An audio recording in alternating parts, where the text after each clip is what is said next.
அழுத்த சிகிச்சை பண்ணுறப்ப என்ன ஆகும் அப்படின்னா உடம்புல இருக்கிற ரத்தோட்டம் பூரா சரியாகும்.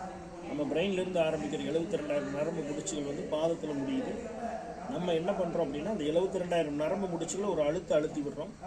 அழுத்தி விடுறப்ப என்னென்னா ரத்தோட்டம் சீராகும். அதுக்கு அடுத்து பார்த்தீங்கன்னா உடம்புல இருக்கிற கழிவுகள் பூரா வெளியேறிடும்.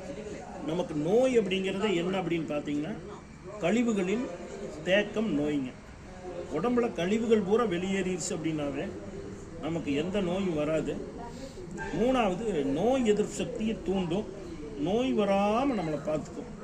இது 4 தான் இது செய்கிற வேலைங்க.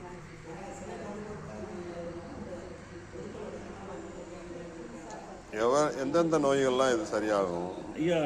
நாள்பட்ட நோய்களை தவிர நாள்பட்ட நோய்களுக்கும் நம்ம ரெகுலராக பண்ணுறப்ப ஆட்டோமேட்டிக்காக ரெடி ஆகிக்கும். இது பார்த்தீங்க அப்படின்னா மூட்டு வலி, முதுகு வலி, இடுப்பு வலி, தீராத